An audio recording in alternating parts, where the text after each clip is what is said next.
Kita bisa lihat blocking dari Rudiger, lalu ada clearance dari Aspi, dan juga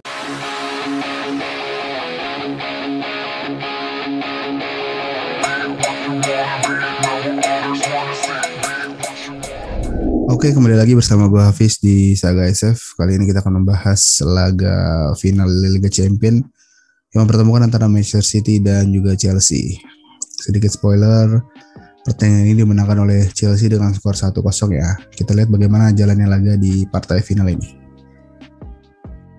Yang pertama kita lihat Chelsea menerapkan skema andalannya 3-4-3 dengan Werner dan Havertz serta Mount di sisi depan. Di sini kita bisa lihat mereka mengandalkan pergerakan Timo Werner yang cukup liar di pertahanan City.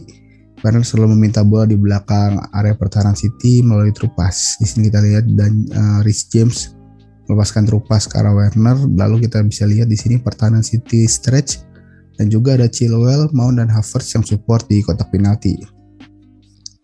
Selanjutnya Werner juga bisa melakukan membuka ruang di sisi kiri untuk membantu overload, di mana ada Chilwell dan Mount juga di sana.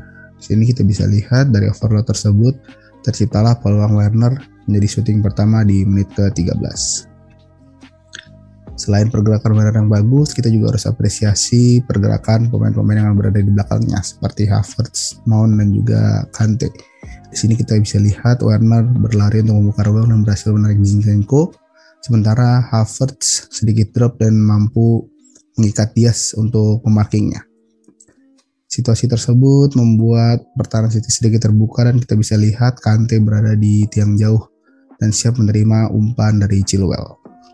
Chelsea juga cukup sering untuk melakukan long pass ya, untuk membypass lini tengah yang ada dari Manchester City. Di sini kita bisa lihat John Stones dan juga Diaz cukup kewalahan untuk mengantisipasi long pass, karena tidak hanya long pass yang baik dari para pemain belakang Chelsea, tapi juga antisipasi second ball dari para pemain Chelsea juga cukup baik dan ia mampu menghasilkan peluang dari situasi tersebut. Kita bisa lihat long pass coba disapu oleh John Stones, namun bola second ball jatuh ke Kai Havertz. Kai Havertz selalu melakukan kombinasi dengan Chilwell di sisi kiri lalu berhasil mengirimkan umpan, namun sayangnya Timo Werner miskick ya, sehingga tendangannya tidak mengenai bola dan peluang gagal dimanfaatkan.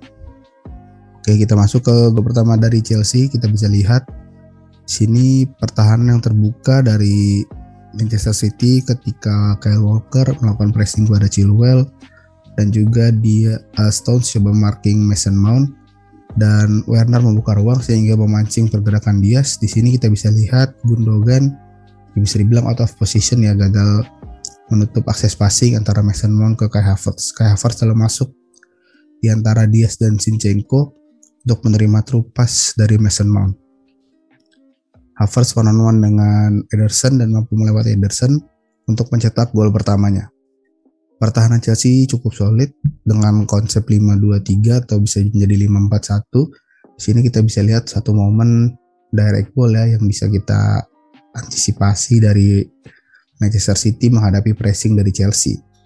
Dengan peran Ederson dan kemampuan Ederson yang mampu mengirimkan bola direct dari belakang, maka ia ikut melakukan build up bersama Stones, Diaz dan juga Gundogan. Di sini kita bisa lihat kondisi pemain Chelsea kalah jumlah karena 3 versus 4.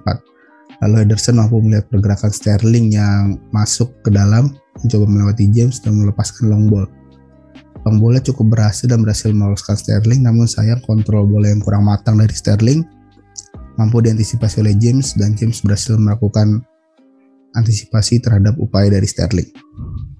City juga kembali membuka peluang dari pergerakan De Bruyne dan Foden yang melakukan switch. Di sini kita bisa lihat De Bruyne bergerak ke arah kiri lalu memberikan ruang kepada Foden. Foden lalu masuk ke kotak penalti dan mendapat peluang di depan gawang. Sayangnya tackling dari Rudiger menggagalkan upaya dari Phil Foden.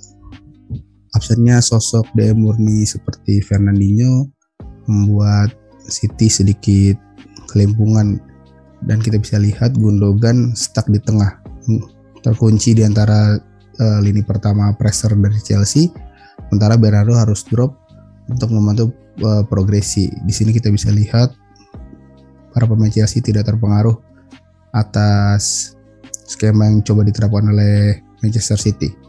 Meski begitu, ada skema yang menarik yang kita bisa lihat dan kita bisa temukan dari situasi tersebut. Sini kita bisa lihat Thiago Silva memerintahkan kepada Rudiger untuk melakukan pressing kepada Foden. Nah, Foden berada di ruang antar lini. Lalu kita bisa lihat Rudiger coba untuk naik sehingga menyebabkan Mahrez masuk ke dalam. Dengan masuknya Mahrez ke area tengah, maka mengikat Chilwell dan Thiago Silva. Ini membuka space di sisi kanan yang bisa dieksploitasi oleh Kyle Walker. Dia selalu berikan umpan kepada Kyle Walker ke sisi kanan. Lalu terjadilah situasi one on one antara Kyle Walker dan Ben Chilwell. Walker mampu mengeliminasi Chilwell dan mengirimkan umpan tarik, namun sayang Mahrez gagal memanfaatkan peluang tersebut, dan ini menjadi peluang yang cukup baik bagi City di pertandingan kali ini. City mencoba merubah game plan dengan memasukkan Fernandinho dan hasilnya cukup baik ya, karena dengan masuknya Fernandinho maka Gundogan bisa sedikit lebih advance, sedikit lebih naik, dan juga dengan masuknya Gabriel Jesus bisa memainkan skema false nine dengan lebih cair. Sini kita bisa lihat setelah Gundogan bermain di area yang lebih tinggi bersama dengan Gabriel Jesus, mereka mampu melakukan link up dengan lini tengah Manchester City. Dengan false nine yang berjalan dengan baik, Chelsea cukup struggle ya untuk menghadapinya, karena kita bisa lihat ketika Rudiger melakukan pressing kepada Gabriel Jesus, maka Foden siap melakukan turn run untuk menciptakan situasi sulit bagi pertahanan Chelsea. Dan kita bisa lihat momen Mahrez lolos berhasil melepaskan cutback ke arah Gundogan, namun gagal. Lalu ada momen lainnya ketika Gundogan yang drop dan Aspi tertarik keluar, dia melakukan link up dengan Fernandinho dan juga berhasil meloloskan Sterling untuk memberikan umpan tarik, namun kembali gagal. Meskipun beberapa kali masuk ke pertahanan Chelsea, namun serangan City seolah mentah begitu saja. Hal ini karena fokus yang tinggi dari para defender Chelsea. Kita bisa lihat blocking dari Rudiger, lalu ada clearance dari Aspi, dan juga ada clearance dari Chilwell, serta blocking Aspi saat melakukan blocking cutback yang dilakukan oleh De Bruyne membuat pertahanan Chelsea masih solid dan aman, sehingga sulit ditembus bagi Manchester City. Selain itu, save bertahan dari Chelsea menurut kami cukup baik, di mana mereka tidak cukup panik ketika menghadapi bola switch play. Saat mereka berada di sektor kanan, Manchester City merubahnya ke arah kanan sehingga Chelsea harus bergerak ke arah kiri. Dari shape 5-3-2, maka Chelsea merubahnya menjadi 4-4-2 dengan Chilwell naik dan mencoba menutup Kyle Walker. Kita bisa lihat juga Kante langsung turun untuk mengisi lini kedua dan meninggalkan Kai Havertz sendiri di depan. Sini kita bisa lihat shape-nya berubah menjadi 4-5-1. Dengan pertahanan yang sulit dan rapat sekaligus terstruktur tersebut, membuat Chelsea berhasil mempertahankan keunggulan dan membuat City gagal menyamakan kedudukan sekaligus membawa Chelsea menjadi juara. Oke, cukup sekian pembahasan laga final UCL kali ini. Kita ketemu lagi di pembahasan Saga SF berikutnya.